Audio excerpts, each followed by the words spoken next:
Good morning বন্ধুরা, কেমন আছো সবাই? অবশ্যই কিন্তু কমেন্ট করে জানাবে।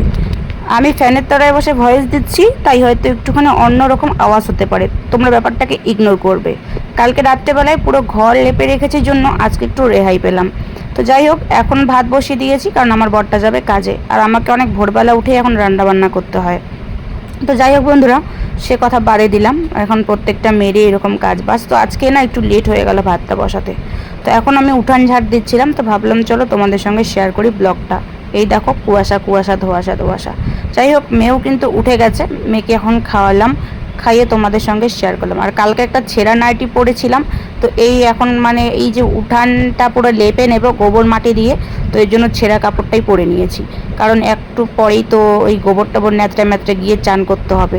তো দেখো আমার কিন্তু পুরোপুরি মোছাও হয়ে গেছে। তো এই যেহেতু বালাসা মাটি ঠিক বোঝা যায় না। এই দেখো, এই যে, আর এখানে হচ্ছে কাজের ছেলেপেলেগুলো পান সুপারি খাওয়া দাওয়া করে কাজে চলে গেল নিজের নিজের। আর এখানে আমার বর বসে খাওয়া দাওয়া করলো। আমি স্নান করে একদম কাপড় চোপড় সব রোদে মেলে দিলাম। আর কি রোদ তাই না উঠেছে। তো এই ঘরটা শুধু না লেপা গোছা করা একটু বাকি রয়েছে, বারান্দাটা সকালবেলায় ধুয়ে নিয়েছি। তো সমস্ত কাজ আমার একে একে হওয়ার পর আমি কিন্তু দেখো পুজোটাও দিয়ে নিয়েছি। তোমাদের সঙ্গে একদমই শেয়ার করতে পারিনি, কারণ সকালবেলাটা খুব আমি তাড়াহুড়োর মধ্যে থাকি। আর এই যে শয়তানটার জন্য আমি তোমাদেরকে পাশে গিয়ে দেখাতে পারছি না। তো যাই হোক, এখন আমি টমিকে বের করব, তাই ফোনটা এখানে রেখে এবার তোমাদের সাথে শেয়ার করব। আর এই যে আমাদের একটা আছে মোড়ক বাবু, মানে আমাকে দেখলেই ওর ঠোকর দিতে ইচ্ছে করে, আমার পায়ে পুরো একদম ঝালাপালা করে দিয়েছে। তো এখন আমি টমিকে বাইরে বের করব। তো চলো তোমরা পুরো ব্লগ দেখো, কেউ স্কিপ করবে না। অনেক ব্লগ রয়েছে, টুকরো টুকরি ক্লিপগুলো তো এডিট করা এখনো বাকি রয়েছে, তাই সেরকমভাবে এখনো এডিট করতে পারিনি। তার একটাই কারণ, সে কারণটা হচ্ছে একটুখানি ব্যস্ততার মধ্যে কয়েকদিন ধরে কাটছি। সামনেই পুজো, সেরকম কাজ বাজও এখনও ক্লিয়ারভাবে হয়নি, হচ্ছে আস্তে আস্তে। আর এডিট করতেই হচ্ছে মেন সমস্যা, এডিট করে যে তোমাদের সঙ্গে পেস্ট করব সেটাই হয়ে উঠছে না।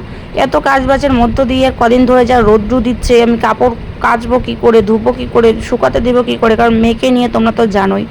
তো এই নিয়ে ভাবনা চিন্তা করতে করতে আমার অর্ধেক বেলা কেটে যায়। রান্না এবার হচ্ছে 2 টাইম, কোনো দিন 3 টাইম, কোনো দিন 4 টাইমও রান্না করতে হয়। এই নিয়ে আর এক সমস্যা, রান্না করতেই তো আমার অর্ধেক বেলা যায়, মানে এই করে করে করে করে করে পুরো একদম সময়গুলোকে বিগড়ে যাচ্ছি। আর এই হলো আমার ছোট্ট কুড়ে ঘর, ছোট্ট বাড়ি, ছোট ইনস্টাগ্রাম বলো ফেসবুকে বলো, এই বাড়ি আমার।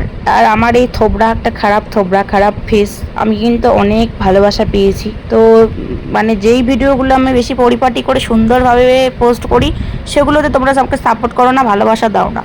যেগুলো একটু এলোমেলোভাবে অগোছালো করে দিই, সেটাতেই তোমরা ভালোবাসা দাও। যাই হোক, তোমাদের এই ভালোবাসায় আমি একদম ধন্য। তোমরা আমাকে এরকমভাবে ভালোবাসা দিও, সাপোর্ট করো, যাতে আমি জীবনে কিছু করতে পাই। এত কষ্ট, এত দুঃখ, এত কিছুর পরেও যে আমি তোমাদের সঙ্গে সময় মতন ভিডিও পোস্ট করি, তোমাদের সামনে মানে শেয়ার করি সমস্ত কিছু, তোমরা প্লিজ আমাকে উৎসাহ দেবে এবং হচ্ছে আমাকে একটুখানি ভালোবাসবে এবং সাপোর্ট করবে, যাতে এই কষ্টটা আমি দূর করতে পারি। তো এই যে আমার বড় দিকে দেখো কাজ করছে, এটা হচ্ছে দুপুরের ভিডিও। কাজের থেকে এসে ও মেশিন ঠিক করছে, আর আমি দুপুরে রান্না বসিয়েছি, ভাত আর হচ্ছে এখানে সবজি বসিয়েছি। তো এই যে উনুনে রান্না করছি, আর মেয়েকে এখানে পিঁড়ির মধ্যে বসে দিয়েছি, খেলছে। তো যাই হোক, এলোমেলোভাবে সমস্ত কিছু এরকমভাবে রাখা আছে, কিচ্ছু গোছানো হয়নি, রৌদ্রটাও প্রচুর। আর আমি বিকালবেলা তোমাদের সঙ্গে শেয়ার করছিলাম, এই দেখো মেয়ে পুরো ঘেমে ঘুমে, মেয়েটা আমার একেবারে কি হয়ে গেছে তোমরা জাস্ট নিজেই দেখো। ও এখন খাচ্ছে আপেল, কিন্তু ওকে আমি কোনো প্যাকেটের জিনিস হাবিজাবি কিচ্ছু খাওয়াই না, বিস্কিটটাও কম ভালোবাসে। ও শুধু খায় হচ্ছে আপেল দাও, কলা দাও, এই সমস্ত কিছু ভীষণ পছন্দ করে, এই দুটো জিনিস বেশি খায়। তো যাই হোক, আগে তো আম পাওয়া যেত, আম খেত। আর এদিকে আমার অবস্থাও খুব খারাপ। আর মেয়ে দেখলাম এই গাছগুলো সব আজকে তুলে তুলে দিয়েছে। জানি না এই গাছগুলো হবে কি না, আমি ওষুধ দিয়েছিলাম কলম করার জন্য, কিন্তু এই গাছগুলো বোধহয় আর হবে না ওর জ্বালাতে। একটাকে তো উপরে টাঙিয়ে রেখেছি, কারণ ওটাকে পুরো টুকরো টুকরো করে দিয়েছে, যেহেতু ওটার ডালগুলো খুব নরম পিটপিট করে ভেঙে যায়। তো এই যে মা আমি মিলে খুনসুটি করছি, ওর পাপা একটু আর পরেই বাড়ি চলে আসবে, তারপর একদম 3 জন মিলে স্নান করে খাওয়া দাওয়া করে তারপরে ঘরে ঢুকবো। কারণ আর এখন প্রচুর গরম, টিনের গরম, পাকার গরম বেরোচ্ছে, তাই মেয়েকে এখন আর কি চানও করাবো না, আর ঘরেও এখন রাখবো না। তো এই নিয়ে ভাবনা চিন্তা করতে করতে ভাবলাম আজকে 5 থেকে 6 মিনিটের ব্লগই তোমাদের সঙ্গে শেয়ার করব। আর বেশি ব্লগ তোমাদের সঙ্গে বড় ব্লগ দিতে পারবো না, কারণ এত গরমে আর আমি নিজেও ভিডিও করছি না, কারণ হচ্ছে মেয়েকে নিয়ে একটু সময়টা কেটে যাচ্ছে। আর যা গরম, কোথায় যাব একদম স্থির পাচ্ছি না। তার থেকেও মেন কথা যেটা, সেটা হচ্ছে আমার ফোনটা এত লেভেলের গরম হয়ে গেছে যে মানে বাস্ট হয়ে যাবে এরকম একটা ব্যাপার। তাই আর ফোনটাকেও বেশি প্রেশার দিচ্ছি না বন্ধুরা। তো আজকের মতো এইটুকুই। কেমন হচ্ছে অবশ্যই কিন্তু কমেন্ট করে জানাবে। ভালো লাগলে লাইক কমেন্ট শেয়ার এবং সাবস্ক্রাইব করে আমার পাশে থাকবে। আর মেয়ে দিকে গাছটা নাড়ছিল জন্য আমি একটু বকে দিলাম, আর মেয়ে দেখো হ্যাঁ হ্যাঁ করে কান্না করছে।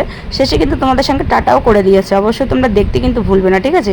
তো চলো, পুরো ব্লগটা দেখার জন্য তোমাদের সকলকে অনেক অনেক অনেক ধন্যবাদ। জামা কাপড় খুলে দিই, একটু হাওয়ায় ঘুরো, তারপরে চান করবো। হ্যাঁ, বাবা আসলে চলো চলো। করবে না? আর টাটা করে দাও, টাটা করে দাও, সবাইকে টাটা করে দাও, বলো টাটা।